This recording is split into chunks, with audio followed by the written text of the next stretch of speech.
Welcome to The Empty Canvas, the podcast about how creativity begins. I'm the host, Pascal Anson, and in this episode, I'm joined by industrial designer Jon Marshall. Jon, welcome. Thank you, Pascal. Right, so I think I've interviewed lots of different creatives so far about how they start the process of designing. And I have a feeling today might be slightly different, talking about industrial design, because I'm guessing it's kind of more ideas based. And often I'm asked, where do ideas come from? And I think for many people that's really different, but I always struggle a little bit to answer that question. So I think we could hopefully get into that a little bit when we're talking about starting and the metaphorical idea of the empty canvas when it comes to industrial design. Also, I'd really like us to discuss how industrial designers start, because I feel like with industrial design, also when you're starting out, there's one way of starting, and then as you progress through your career, that kind of changes. Yes, it does. And so those are the kind of the main things I'd like to talk about. If someone said to you, where do ideas come from? Where would you start, and what would you start by saying? Yeah. Well, I think that it's with industrial design, it's ideas based, but it's also a craft in a way. So, sometimes I work in a consultancy, so we have clients, and clients give us briefs, or sometimes these days they don't actually write briefs, they just talk. And so a brief might be a computer mouse. So there isn't really a new idea, or there's rarely going to be a new idea on a computer mouse. A lot of it is the craft of, what type of computer mouse is that? Who's it for? What's driving the creation of this? Is it sustainability? Is it portability and things like that? So, for me, a lot of the time, the initial idea sort of comes from interrogating why are we actually creating something new? Why does the world need this new thing? That's really interesting. You started by that, because I always think about this idea of innovation, and innovation can mean something very different if you're a potter to somebody who's working maybe with emerging technologies. Yes. But there's still, notwithstanding, that can still be innovation in both those fields. Yes. But I always feel like with product design, with industrial design, innovation is kind of key, but not necessarily in always just like making new things all the time. Yeah, we're definitely moving away from that anyway. We're moving towards it more as a society, but in some ways we're moving away from it. That's true. I mean, the computer mouse is sort of one example on one side. Like at the other side, we do get briefs, and I did one a few years ago, which was a chai maker, where the brief was really open, and it was an open question. It was, people make chai, spiced tea in a saucepan, and it has milk and water and tea and spices, and it boils over. And would it be possible to make some kind of device to make chai as easily as you can make coffee in a mock coffee pot or a cafetiere? So in that case, it was an innovation and invention project. And there's a problem to solve, isn't there? It's like problem solution. Yeah, problem solution. So, so the only reason I'm setting up like that is because that's right. With your question, there's actually different ways to start depending on what the project is. With the sort of designing a computer mouse, you really have to start with why are you doing it? Who's the user? What's the materiality that you're looking for, and sort of you're not reinventing the wheel. No, right. But if can I just go back and clarify what you were saying about the chai maker? So somebody has identified a problem, and they're coming to a product designer or an industrial designer, or even maybe sometimes an engineer, because I feel like there's some intersection with those things, and saying, we've got this problem, can you solve it? That could be the starting point, but that could also be the starting point for an engineer, couldn't it? As opposed to a designer. I mean, yes, on that project, we did work with an engineer, and he came up with some engineering solutions. It was like a pallet of potential engineering solutions.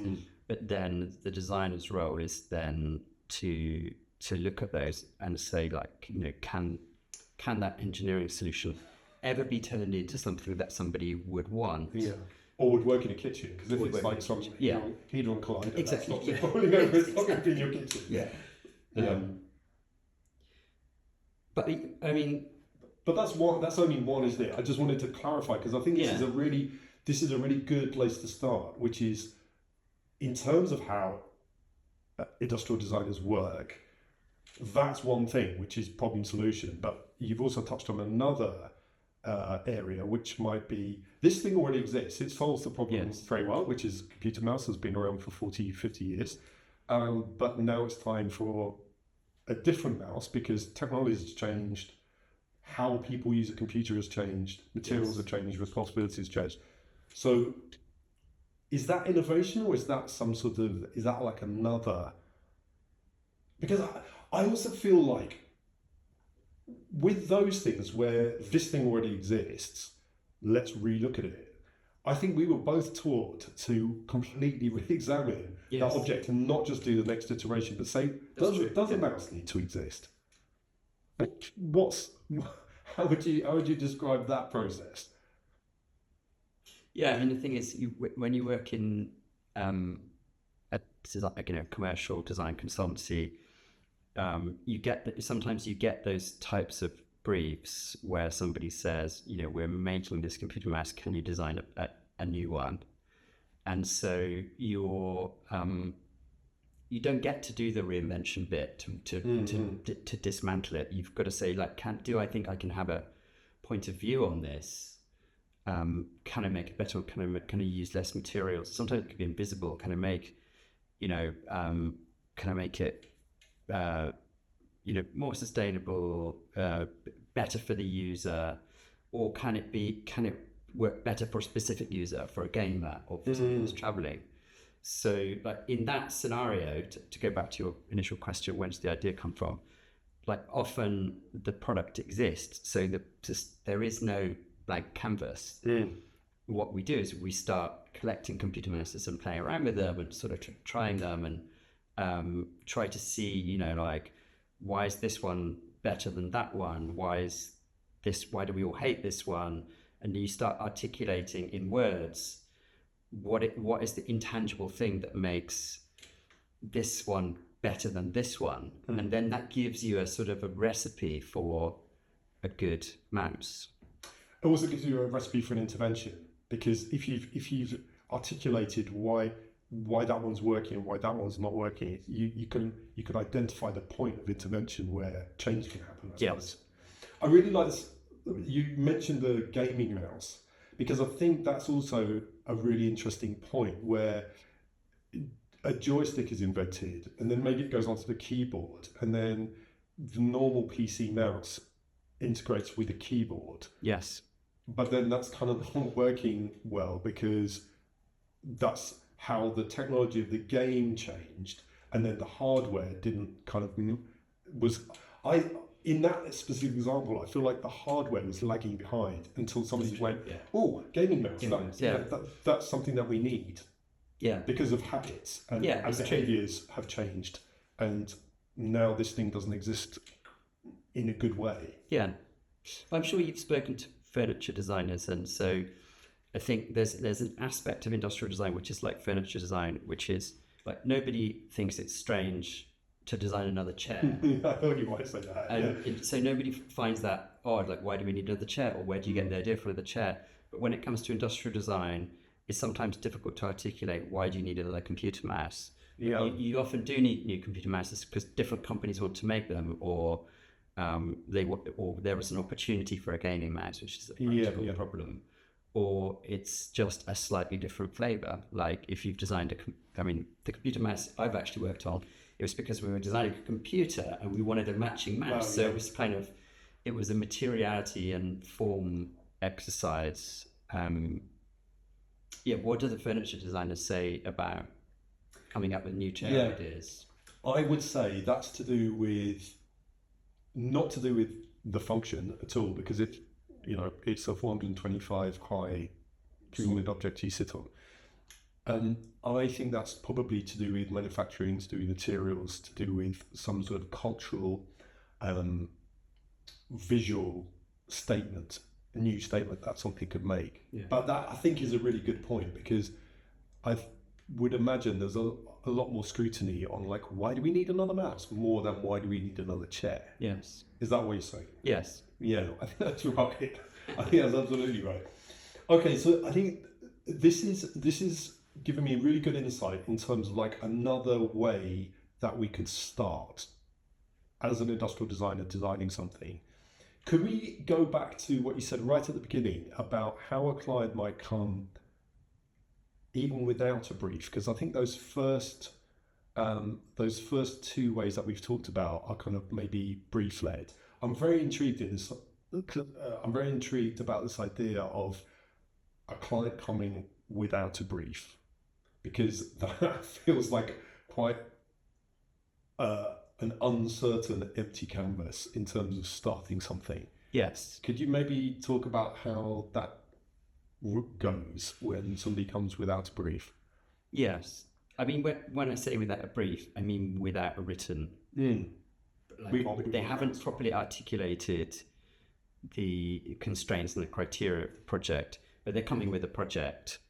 So like the chime maker, they didn't have a written brief. They said, like, there's this problem to solve, is it something you'd be interested in? And so, and then it's down to us to bypass the brief stage and just start working on the project. And to start working on the project,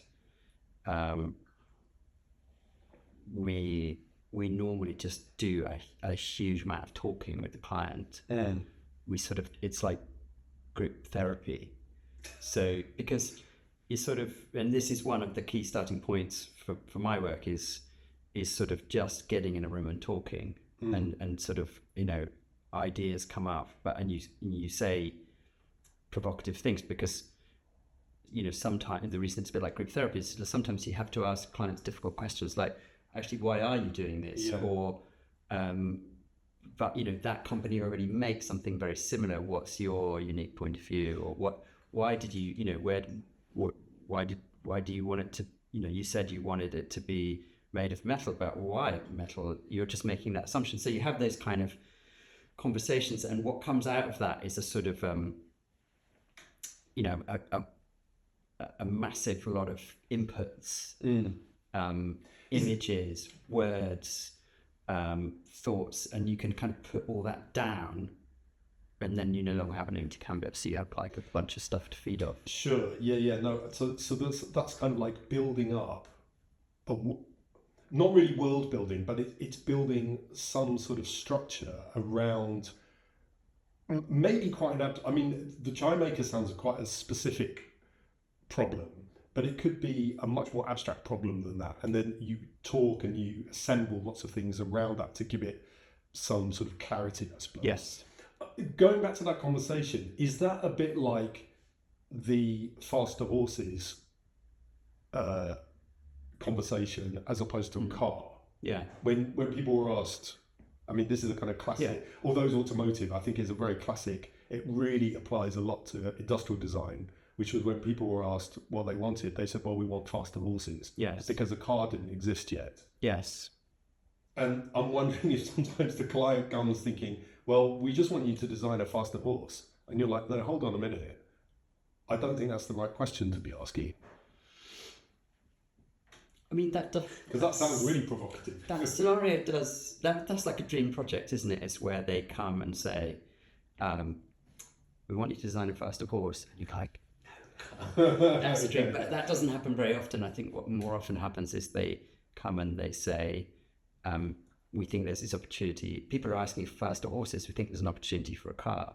When you go right through the process of designing the car, and at the end, they're unsure of themselves, and they say, we need to go out and ask the customers if they're going to buy this thing you've designed. Yeah. When you go and ask the customers, and the customers say, we want faster horse. Yeah, what is that? What's a car? What does that mean? Yeah. And so that's the more common, sort of slightly painful scenario we see. Yeah. So Yeah, I'm starting to understand. I really like this thing of what you just said about the canvas no longer being empty when there's post-it notes and words and conversation and images and links and connections to the topic. I suppose it is a little bit to do with the faster horses, which is about answering a question that somebody asks of you as a designer, as opposed to as a designer asking questions. Yeah. Because I think that's a big, when I do workshops or work with students, I think that's a really, really big turning point where you learn to ask interesting questions as opposed to just respond to the questions that I've asked or that somebody's asked of you, where you like really question and analyze what you're being asked to do and go, that's not the right question, it should be this question. Yes. Yeah, sort of rewriting the brief, basically. How does that work? I mean, for me, that's what we often do when we kick off a project. We have a sort of we've got a kick-off workshop. It's where we're getting all those words, and we don't use post-it notes, but we sort of it's words and images, putting up things on the computer, talking with the client or without the client? With the client, right? Okay. And that's where that sort of rewriting of the brief happens. That's where they've asked us to design a frying pan. And that's where we're sort of saying, but who's it for? What's the unique thing? Who's the manufacturer? So it is basically a bunch of asking questions. I thought you were going to ask something else. I thought you were going to ask about designers who just independently come up with things, design them, and then sort of ask a question like, I've got an idea for a frying pan, and then go to companies. I don't do that type of work, but right. I wish I did. I greatly admire people who do that. But I don't think maybe those are not connected, right? No, I think it's just somebody working for a company as opposed to somebody working independently, maybe. Maybe, but I think independent designers do client work or self-initiated work. I designed a frying pan for Alessi. Yeah, and you're the type of person that I admire. They didn't like it. They've got this like rating system where they rate it on all these different categories, and then you have to get a certain number, and if it's like 15 out of 20 and you should have got 16, they can it. So you could score really highly in one. Yes. And if one just... Did they tell you your score? I think so. I can't really remember. But yeah, it was a frying pan, and I guess that actually was exactly what you're talking about. That was me identifying something and turning it into a frying pan, and then pitching it to a company that made homewares, as opposed to them, because they kind of said to us, just design. Well, somebody like Alessi, the brief is already set, which is homewares.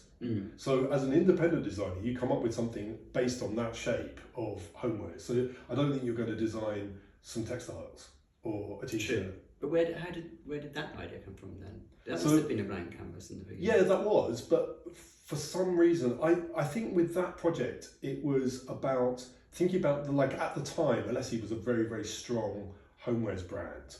And this idea of brand then went on to the literal idea of branding, and then got on to the idea of what if they could extend their brand by branding the meat in the grill pan? So it had Alessi backwards in the grooves, so it cooked the logo onto the meat. Yes. Which I thought was really good, and they were like, we hate this. Which I thought was quite funny, because it was, at the time, it was a brand that was really branding itself and had a very, very strong identity. But that's interesting, because obviously that was pushing that thing too far. It's like, we want a really strong brand, but not like that. So that idea was a pun. Yeah. It was great. But they're mad not to have done that. Well, maybe, but if it's a pun, that means that it's got some sense of humour, and I think in Italian, I can imagine that landing really badly to Italians who are wanting to take design really seriously. Maybe, yeah. Did you take that to any other brands? No, it kind of just. You know what was really cute as well? I made a little branding iron, because it said Love Alessi, so it was on the meat. Yeah. And I made a little branding iron. So that I could heat that up in the presentation and sear it into like a piece of fillet steak, so they could see how it would work. Fantastic. Anyway, enough about me.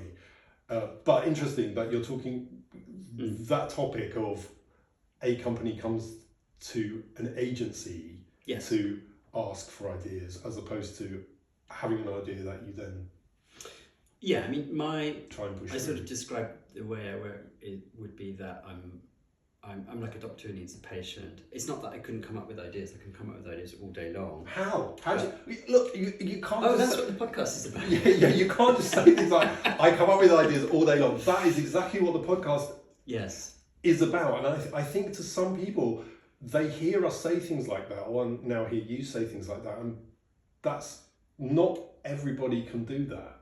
I mean, I feel like I can come up with ideas all day long, but how do you do that? I mean, I remember Ron Arad said once, he said, like, I can come up with ideas all day long, but the difficult thing is turning the idea into reality. And that's triply true with industrial design, because it's like such a long and complex path from idea to reality. But so like rewinding, I can come up with ideas a lot, but for me, like, one of the things that validates the idea is that somebody is the sort of need. So, like the doctor needs the patient, and I sort of need clients to kind of come to me and say, can you look at this? Can you work on this problem? And then the ideas come quite freely. But when I'm just wandering around, I'm coming up with ideas for new things all the time, looking at things, thinking, I could do better one of those, or like, why does why does this park bench not work? But because nobody's asked me to sort of do it, I don't take those any further. And I admire people like you who can have an idea and sort of bring it up and develop it. I'm more needy. I sort of need somebody to, a client to sort of also to pay me. This isn't therapy, by the way, as well. You mentioned group therapy. Yeah. I hope this isn't going to turn into therapy of like, I can't help you with that. That's a you problem. But this thing of sitting on a park bench and thinking I can do a better one of these. Most people sit on a park bench and don't think that. Yeah. So what is it in you when you sit on a park bench that makes you starts thinking that the cast iron end isn't working as well as it could be because the timber is rotting through and it's causing the timber to be replaced, or the joint where the wood and the steel interface is not working? Like, why does that happen in your brain and not the rest of the population? I think this is where we're probably quite similar, even though we operate in different practice in different spaces. Is sort of being visually triggered by things constantly.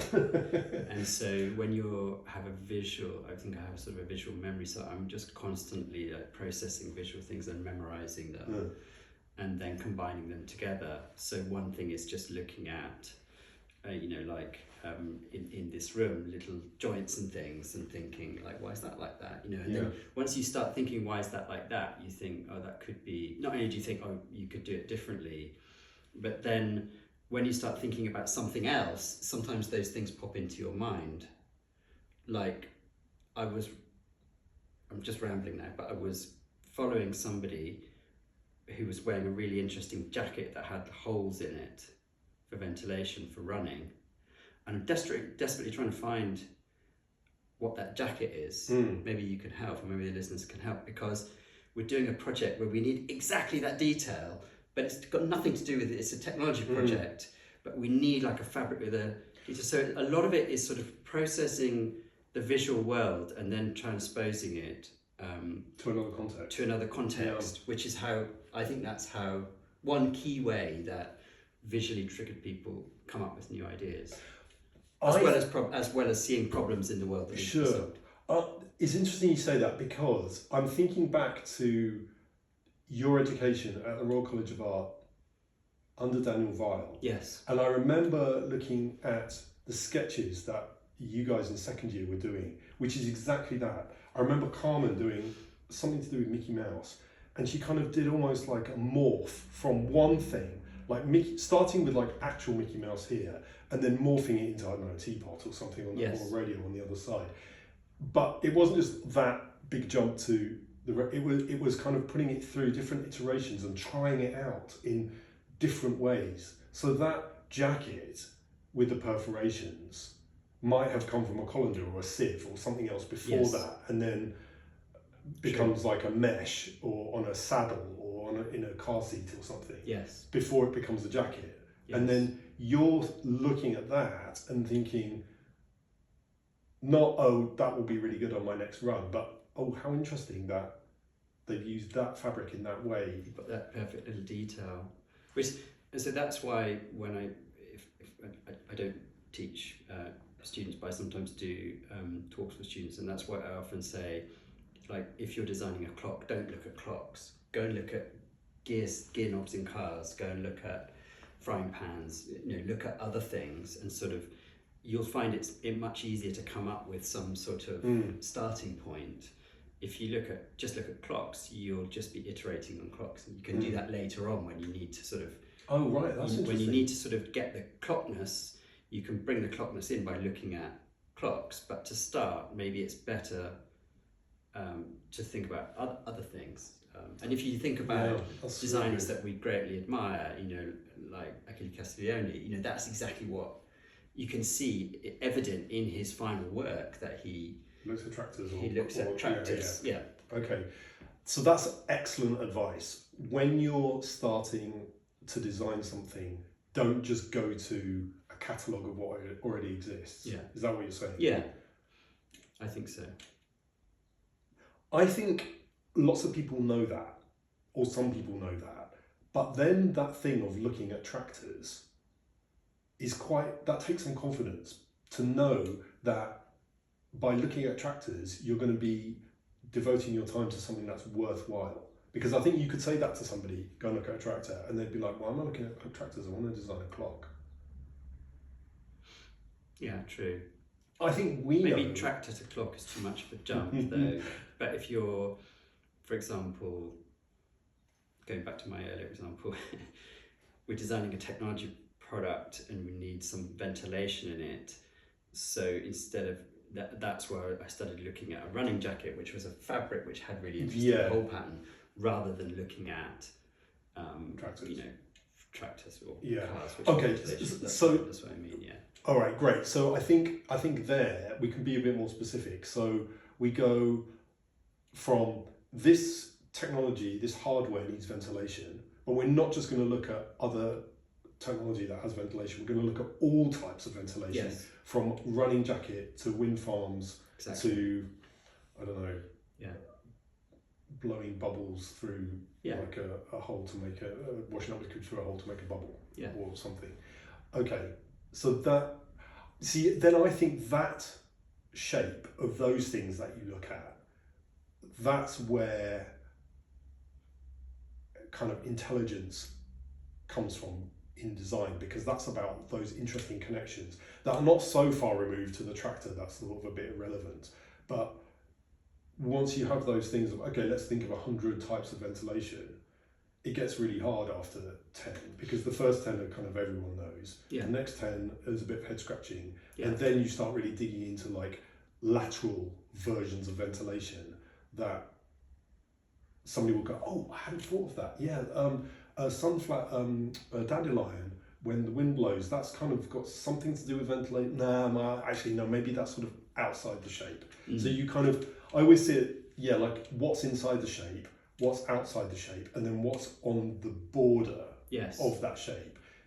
And I would say something like ventilation, dandelion isn't outside, but it's not really ventilation, it's something else. But it might be useful when we're coming to look at something. Yeah, I mean, nature is always a good inspirational point. I mean, Jay Oscarby, so I used to, before Pentagram, I ran a company called MAP, which was part of a group of companies that Edward Barber and Jay Oscarby set up. And Jay, I just remembered he always said, it's good to be a bit of a magpie. You know how magpies fly around and pick up like random shiny things and take them to the nest.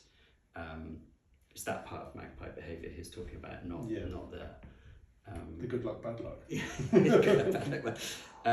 So it's just sort of surrounding yourself with objects or having that. I mean, maybe not everybody has like the kind of visual memory, but then surround yourself with objects and be interested in objects.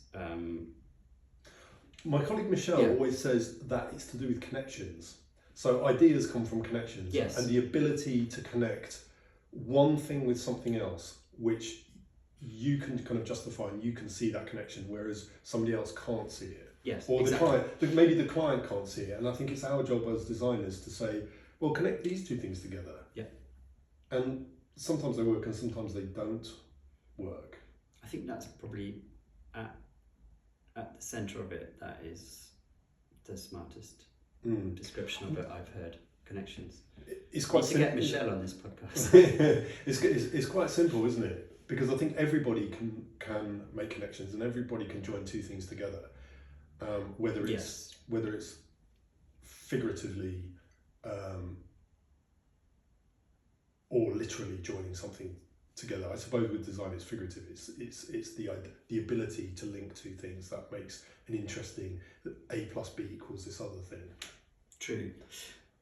I remember something else you mentioned, which is sort of progressing through a career. So my career now, I'm running a team. I have 6 designers working with me, and whereas before I was a designer, working for other people. You were one of 6. I was one of 6, yeah.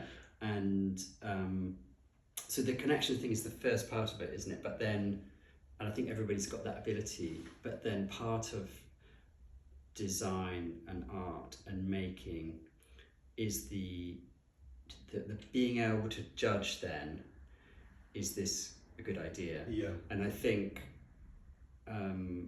where do ideas come from is one part of the challenge.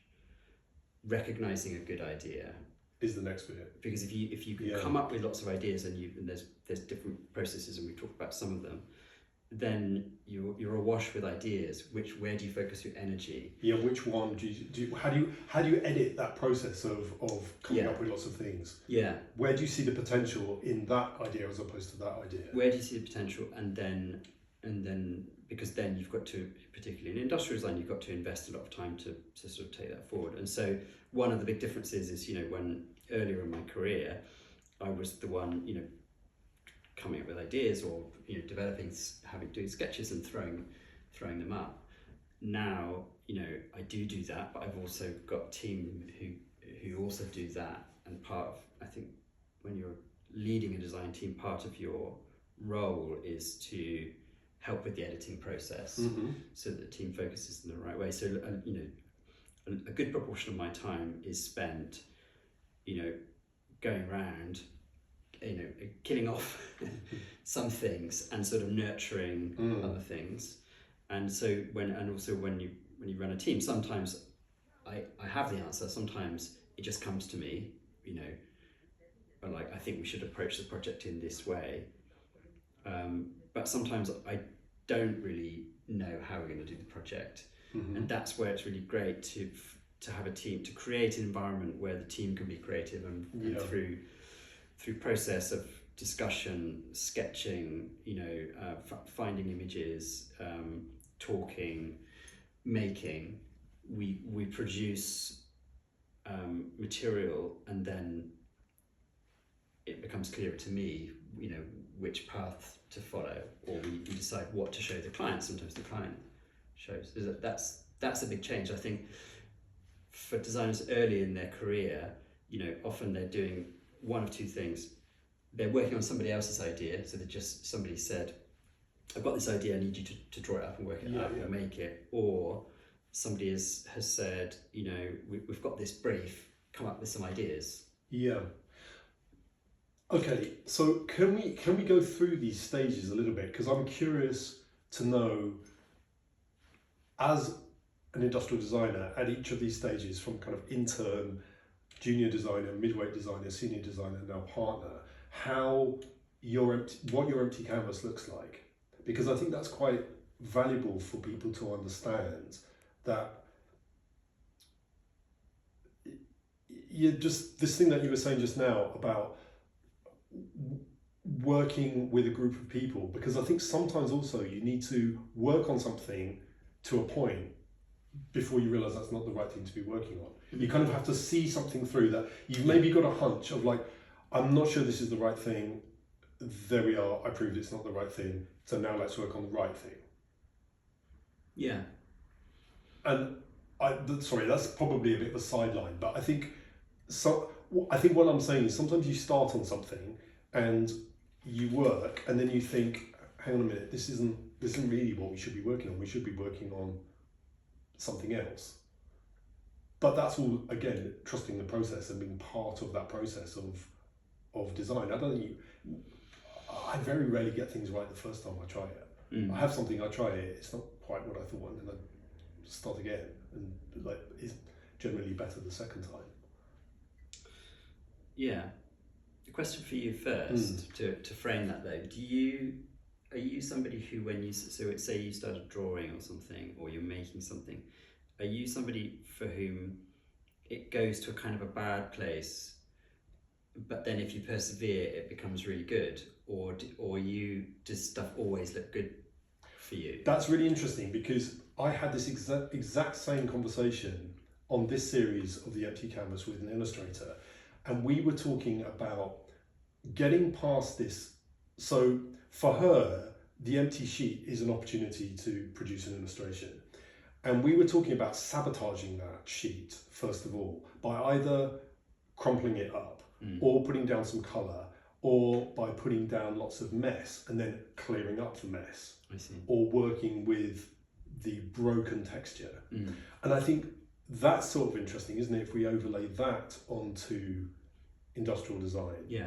Because as an illustrator, or if you're doing a drawing, that's a way to kind of get over the first nerves of like, well, it's already broken. And I love fixing stuff, so I'm gonna fix this drawing.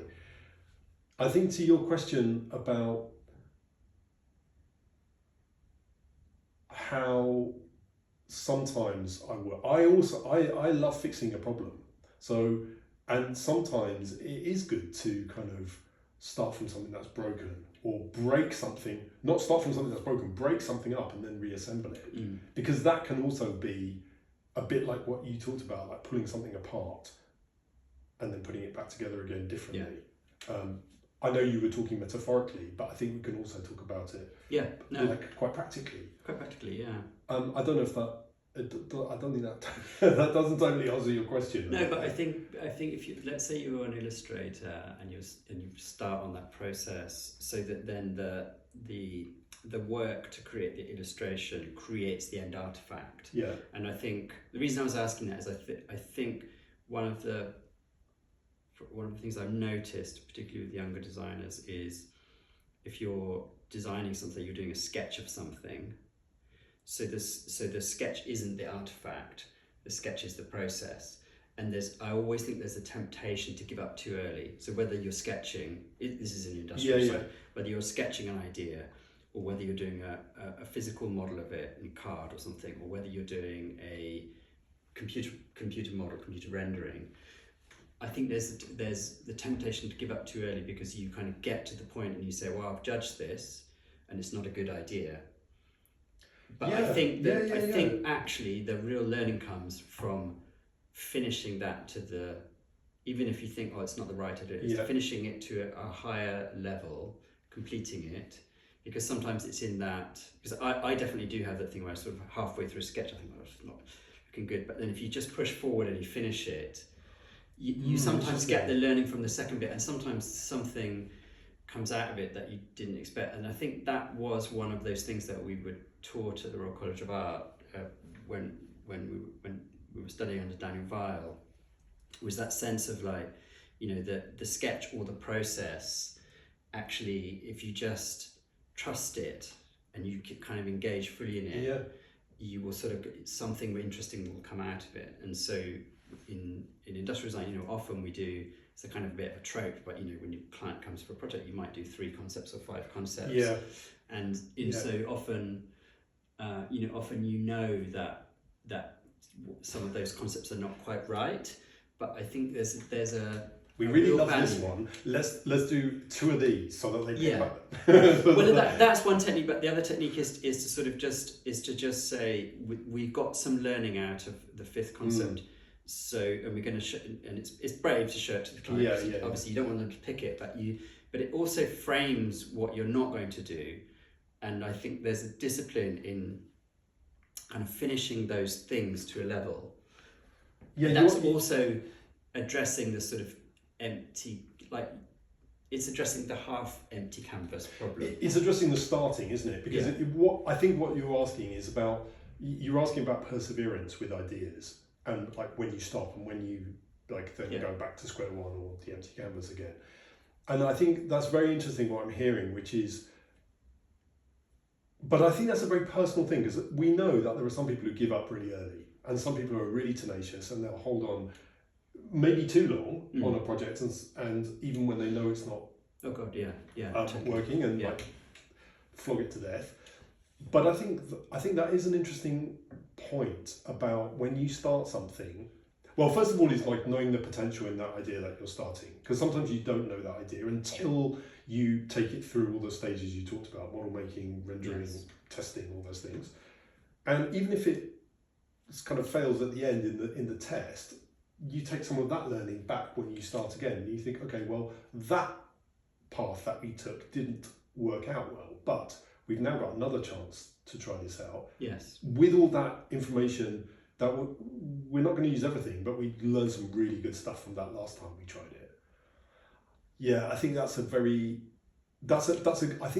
sort of question for designers to ask themselves about how you personally manage work and a project. But also, we started off this by talking about groups of people, or how when you're in a group or when you're managing a group.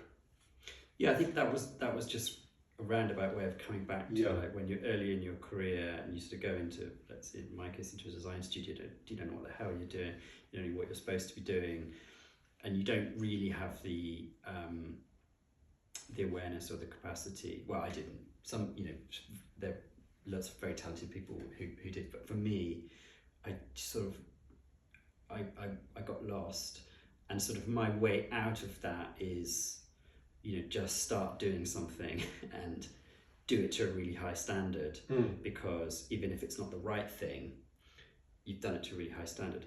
And if you can't do something like make a tool or, sharpen the pencils to a really high standard, do you know what I mean? It's sort of like, if you just persevere, but I mean, maybe that's my personality and I find that easy to do. And I get that some people wouldn't find that easy to do. If you're talking about at the beginning of a career as an industrial designer, what you're saying is somebody else comes to you with, can you do X, Y, and Z? So they're telling you how to work and these are the ideas we want to work on, and we need you to make a model, do a drawing, do a rendering, do a technical drawing, whatever it is. So somebody's telling you how to fill the empty canvas. How does that change, do you think, as you kind of progress out of that era where you're an intern or you're a junior designer, to having a little bit more autonomy, a little bit more responsibility? Yeah, it's probably, that first part is probably really tough. Then the next tough part is when you rise through your career to the point that you're responsible for other people, or you're actually the one who's responsible for coming up with the idea, delivering the idea, charging money for it to a client, and that's extremely difficult. Then at some point you get to like my position where I've got a really great team now, so even if I don't know the answer, I don't never admit it. Hopefully one of them do. Hopefully them.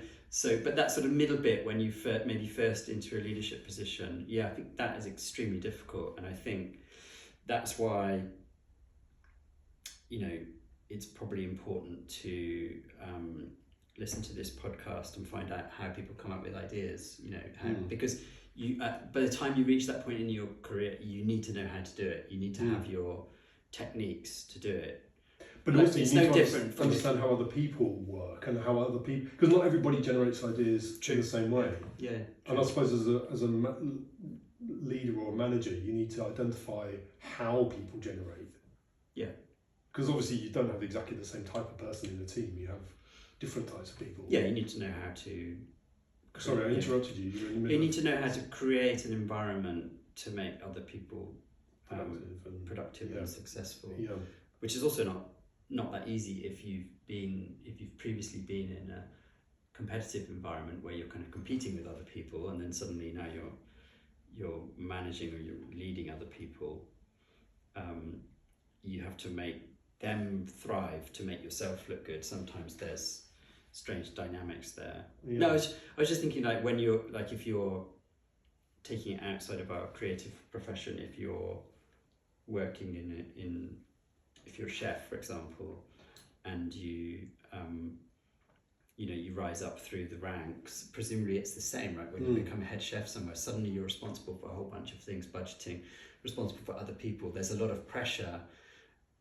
But you can always, I assume then you can always go back to your craft, you can, and it comes back to that thing of like, you just make a really good lasagna or whatever. And that's what I mean, is like, if you can go back to sort of making it like a really beautiful sketch, or just being really good at model making, when you I'm sure you've seen it, if you can sell an idea with a beautiful model or a beautiful sketch, or a beautiful drawing, or with words that are carefully crafted. Yeah. Just taking the time and care over those things. It's not about how to fill the empty canvas, but it's once you've started working on that canvas, you've made that first mark, then it's how to elevate that to something fantastic. And your question is also probably interesting, is like, at what point do you decide to throw that canvas away and start again? I don't know, that comes with experience, or with it's easier to do it with experience, but part of it is instinct, and some people are. I think the last thing I was going to ask you about, actually, you just started to touch on there, which is about, in terms of starting and generating ideas, I wonder if we could just briefly talk about the difference between quantity of ideas and one idea. So kind of quantity versus quality. Because I think, and you touched on it a little bit before, where you were saying you would present 3 or 5 options to the client, and they've come from 25 options that you've discussed as a team.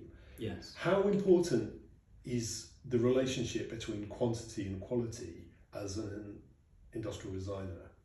It's kind of quite a big question to conclude on, but I do want to talk about that, because I think it's something that I'm sort of interested in terms of what we've been talking about so far. I mean, I think that's a matter of sort of personal taste and how your practice works.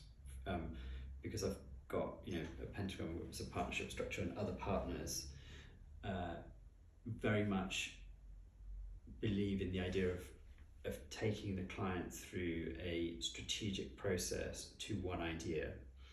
And on that journey, there are other ideas, but it's all about delivering one idea. But that's not my process. My process is taking opening the book a little bit on the process and showing the client several ideas. And I think it's very important, if you're going to show 3 ideas and you're going to have a discussion with the client, you need to be prepared to go forward with any of those 3. Right. If you're only prepared to go forward with 2, you have to say to the client, I'm showing you 3, but we can't do the 3rd one, because you can't leave that to chance. If you leave it to chance, they'll always choose. That's such a tease. What was the 3rd one? Well, you have to, you sort of have to say, like, this is flawed because, but we wanted to show you like, that's the danger of going in that direction. So I'm more. So you might show them the 3rd one. I would, and say, this is why we're not doing the 3rd. Yes. Wow. Okay. That's quite brave. So I lean more towards the quantity personally, because I find it more interesting to bracket the things that we should do with things either side. Mm-hmm. Why do I do that? It's from experience that in the industrial design process, what often happens is towards the end, I think I touched on it right in the beginning, towards the end, sometimes you get to that point where clients have to then massively increase the investment to go into tooling and manufacturing. And they quite rightly get nervous and get the wobble at that point. And at that point, they'll often get this thing of like, wait a minute, why didn't we do one that was like, why are we doing all cube-shaped things? Did we ever look at one that was a cylinder? And so if right in the beginning of the process, you have done the cylinder one and you said to them, we can't do the cylinder one because it makes getting past that wobble thing a bit easier. That's my process. But as I say, other people do it by building up a much deeper, stronger sort of strategic approach. Yeah. Or you can do it with storytelling. You can sort of start the process with storytelling. That's another way to start this. Yes, and yeah. It's just to come up with a story. So a good example of that is when I was working with Ed and Jay, the 2012 Olympic torch. Before we really designed the object, we came up with this really strong story about that it had to have perforations, and it had 8,000 perforations because there were 8,000 torchbearers over 8,000 miles, and that that was a reason for making this perforated form, which was a form that we thought would look good, look interesting, be lightweight, be. So there was no point where they're going, sorry, why are we going with perforations again? Exactly. And then from that point onwards, everybody bought into that story. So at the point that the manufacturer's like, it'd be much cheaper if we only did 6,000 perforations, No. It's like, no, so you put, Yeah. so that's one way to... that was baked in. Baked that in. Yeah, right, early, yes. Bake that in. Yeah, good. Just before we finish, I've got some general either or questions for you to take us to the end. So when you're designing, would you use pencil or marker? Neither. I actually use a fountain pen. Oh, nice. And with black or blue ink. Yeah. Analog or digital? Starting, it's always analog in the sense that it would be, pen, writing, pen, Speaking, sketching. yeah. But you just want either or, so. It's tempting to I know that. Monochrome or colourful? A monochrome, yeah. Big sketches or little sketches? I think it would be what you would call little, as in A4 size. Okay. So lots of little sketches on an A4? Maybe 6 or 7. Oh god, yeah, little sketches, definitely. Loose sheets or pages in a sketchbook? Sketchbook for me. Okay. Keep mistakes or bin mistakes? Keep them if they're paper, but if they're... Yes, keep them. Okay. Think then do, or do then think? This is my favourite question, actually, to designers. Think then do, or do then think. Probably for me, think then do, but I would definitely see it earlier in my career. It would have been do then think. Okay. Yeah. Creative chaos or calm order? Creative chaos. And background noise or silence when you work? Background noise. Finished or never finished? Never finished. And lastly, up early to finish something or all-nighter? Again, that's changed. So now it's up early, but it was, for a vast proportion of my career, it was all-nighter.